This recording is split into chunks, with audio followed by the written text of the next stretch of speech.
At this time, I'll turn it over to Notre Dame offensive coordinator Tommy Rees for an opening statement. Coach? Yep, thank you. Just first and foremost, want to thank everybody for being on the call today and giving us an opportunity to talk about an exciting matchup here. And, I think I speak for, our entire program. The hospitality has been unbelievable, and we're all very excited to be here at the Fiesta Bowl and represent our university and represent such a storied game. And obviously against a great opponent in Oklahoma State. We're fortunate to be here, and we're looking forward to the week ahead and the game Saturday. So with that, I'll open it up for any questions.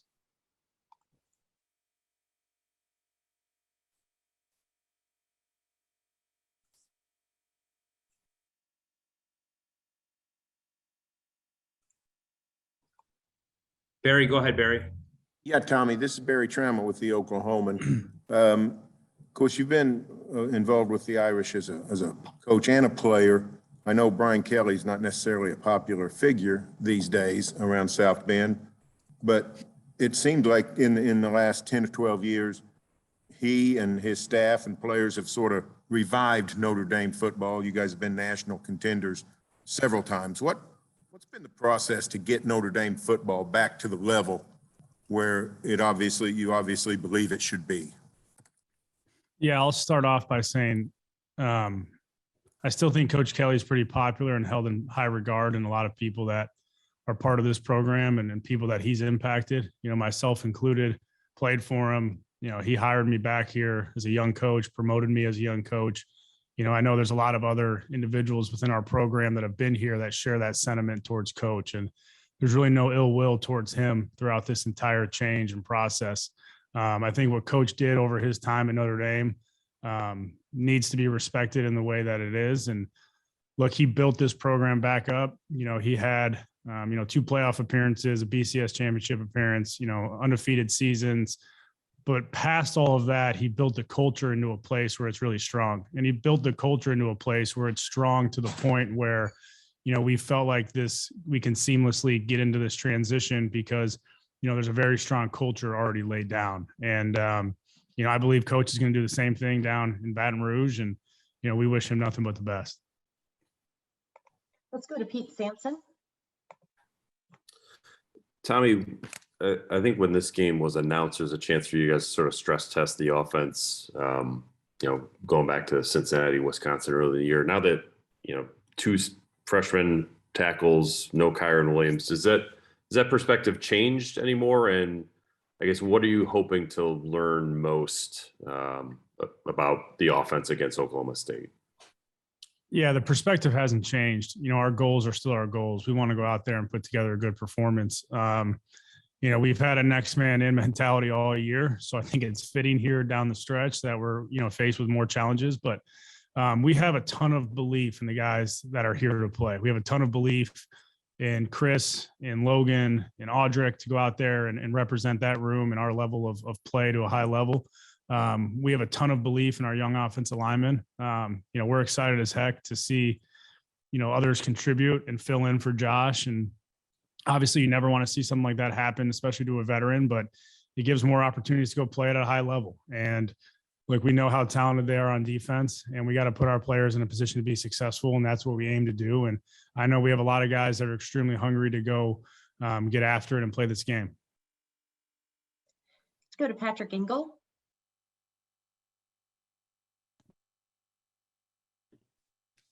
Hey, Tommy, just now kind of looking back on what Jack has been able to do over 12 games and then this kind of being his last shot. I'm curious how you kind of look at that now that you've seen what he did over the regular season versus kind of what you guys were expecting and kind of looking for when you wanted a grad transfer quarterback to potentially come in and start this year.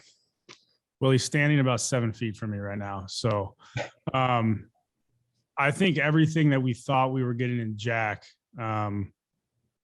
we underestimated. I think he was more than we thought we were getting. I think from an intangible standpoint and a personality standpoint, leadership, like being the guy in the room, being the guy in front of the offense, that was all more than we anticipated. From a physical standpoint, I said it from the first practice we had with him, like he's physically more gifted than he was advertised. His ability to make all the throws, his ability to stand firm in the pocket, his mental capacity to play this position is as high as anyone in the country. I think he's been extremely underrated throughout this entire season. And I think when you look at the last 6 or 7 games of the year, his production, his completion percentage, his ratios from touchdown interceptions, his ability to get us into good plays, like he's going to make a roster next year in the NFL. And I have no doubt about it. And I think us as a program are very fortunate to have him come through. I said it a couple of weeks ago, like our biggest regret is that we only get 1 year with him, because he represents what Notre Dame's about, and he represents our room in as positive a way as possible. Our next question is from Tyler James.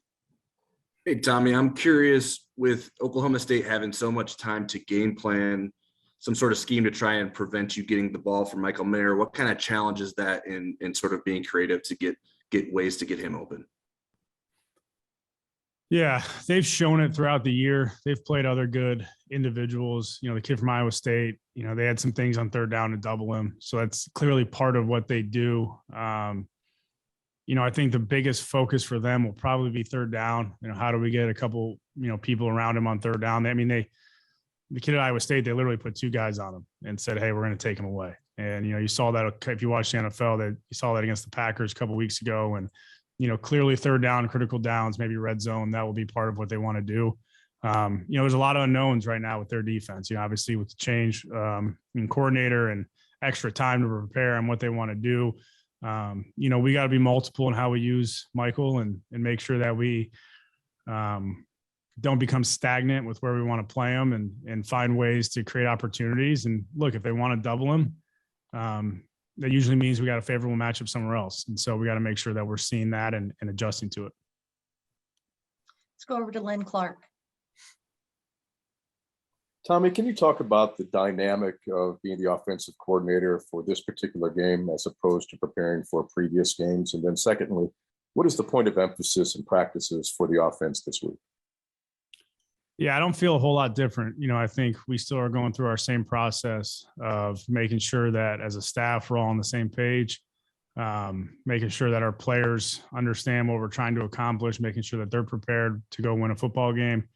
I think for this game, it starts, controlling the line of scrimmage, both run and pass, doing a good job protecting the quarterback and giving our running backs an opportunity to get to the second and third levels.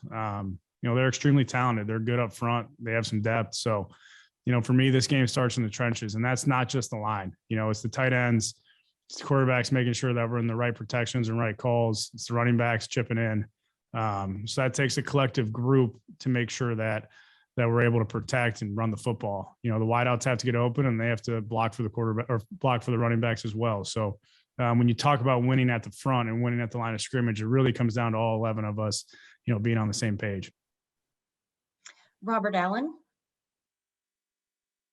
Yeah, Coach, two questions. One, they had 2 losses. You've got 13 games to look at. What did you learn from maybe the Iowa State? You kind of hit on that a little bit with the tight end situation with Kolar, and then the Baylor game. And then the other aspect, their defense, how multiple it is, but how much of an X factor it is as far as who's calling the shots and how that changes things on any defense you face. Yeah. First off, I think you look at the Iowa State game, and they hit a couple chunk plays. That was probably the difference in the game. They hit a couple big throws and, got down into plus territory and were able to finish that. And that's probably a difference in the game. I thought Baylor, they had a couple turnovers defensively that put them in good field position, and they were able to execute and had a really good plan on where they wanted to attack. The unknown of the coordinator spot, when you have 13 games, that's the only thing you have to look back on. And, as a coach on a staff, I was in a similar situation a couple of years ago. You have an opportunity to call it after being a position coach. You're not going to deviate too much from who you are, for the players, right? Like you don't want to start putting too much different in there because you want your players to still be able to go out and execute at a high level. So, when we look at it, we want to make sure that we're preparing for what they've shown and their tendencies. If something pops up in game, I feel like one of our strengths is being able to adjust second half and figure out what teams are trying to do to us and adjust to that. So, we'll adjust accordingly, but all we have to go off of are the 13 games, and we got to trust that we're putting our players in the right positions. Garen Emig. Yeah, Coach, Notre Dame's football brand is self-explanatory and well established. I'm wondering what you think of when you think of Oklahoma State's football brand. Does any one or anything come to mind? Yeah, I think they've, the tradition of winning there has been, I mean, I don't know if there's 8 to 10 schools over the last 15 years that have won more consistently than they have. Obviously Coach Gundy's been there a long time and has done a great job. And like I grew up watching really great Oklahoma State football teams, right? Like I grew up watching teams that were competing in the BCS year in and year out. Obviously very talented on offense in that era with the quarterback play and the receivers. It's been cool to see them, shift and become this defensive team, right? Like I've always incorporated Oklahoma State with high powered offense, and to see them finding ways to win under the same regime, but doing it on the other side of the ball as their main focus, that just shows the culture they have. That shows the commitment to winning standard they have. And to me, like I said, you probably don't get past 8 teams before you say, okay, over the last 20 years, this is who has the highest winning percentage. I mean, they've done a great job year in and year out, finding ways to be competitive and finding ways to give themselves opportunities for double-digit season wins. Next up is Aiden Thomas. Hey, Tommy. So I just wanted to ask a little bit about prepping. This is kind of your first experience prepping for a game under maybe a much more defensive-minded coach. What has Marcus's involvement been in the offensive game prep, and how has been kind of working with some of the coaching changes on that side of the ball, Ben? Yeah, everything's been very smooth. I think one of the things Coach Freeman does from the top down is he gets everybody on the same page, right? Like we meet as a staff every day now to make sure that we're all communicating, that we're all on the same page. Highlighting points of emphasis, highlighting different periods of practice, what we're trying to accomplish. From that standpoint, I feel like we're very much aligned. As far as like the X's and O's and those things, like it's not as much of his focus right now. I think he trusts what we're doing and what we're trying to accomplish. We've had some conversations about some different looks and things that we want to get done. But for the most part, it really starts in those meetings of saying, hey, from the top down, let's be aligned. And then once we get into the flow of things, hey, Tommy, you got it. And, I trust you, which, as a coordinator working for him, that belief and trust goes a long way. Let's go to Tyler Horka. Hey, Tommy, I'm just curious what you saw in Logan Diggs throughout the season, that when obviously Chris Tyree went down, he was in a position to become that number 2 guy behind Kyron. And now that Kyron has declared for the draft, he's kind of in a 1A, 1B type role with Chris Tyree. So just over the course of his true freshman season, what were the telltale signs that you saw that he's ready for this big moment? Yeah, I think you go back to the Virginia Tech game, right? Our season's on the line. Chris and Kai are both out, and, Logan's in there, game on the line, 2-minute drives, protection, receiver out of the backfield. He was able to step into that moment and really own it. And, from there, I thought you saw week to week his game improve. I mean, there's a maturity and patience to his game, like his ability to see things, react, keep things vertical and front side when he needs to, not afraid to find the backside cut for a home run.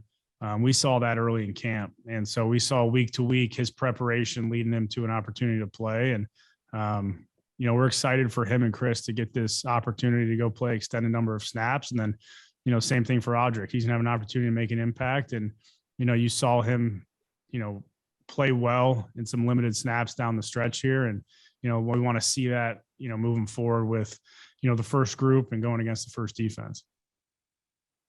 Our last question for Coach Rees will be from Mike Hutton. Hi, Tommy. Hi. How does this defense stack up with Cincinnati and Wisconsin's defense, and 2 pretty good defenses that you played in the past? And what did you learn from those games, and that you can use, on Saturday? Yeah, they're similar to both. I think they're almost a combination of the two, whereas they have the stout front that Wisconsin does, right? They have the veteran presence. They have the 2 real good inside linebackers. They're strong and they're aggressive at the point of attack, similar to Wisconsin. And then they're very multiple, like Cincinnati was, right? You'll get 3 down, 4 down, 3 high safety, movement all over the place. So it's almost a blend of the two, which presents a lot of challenges in itself. I think, we've grown a lot since that part of the season. We've learned how to combat some of those pressures and fronts and ability to, react at the quarterback position and ability to get us into the right play, get the ball out, on time is something that we've stressed throughout the season. We've learned who we are, through that stretch. We felt like we've improved at a lot of spots. That's led to the success down the stretch. So it's a great challenge that we're excited for. Definitely be, something that gives us a little bit of a measuring stick for how far we've come. But, we have a ton of belief in our guys. And, we talk a lot about, their defense and them being a great defense, which they are. But, I tend to think we have great players on our side of the ball too. So I'm excited to see the matchup. I'm excited to see the challenge that presents itself. Thank you for your time today, Coach Rees, and good luck on Saturday.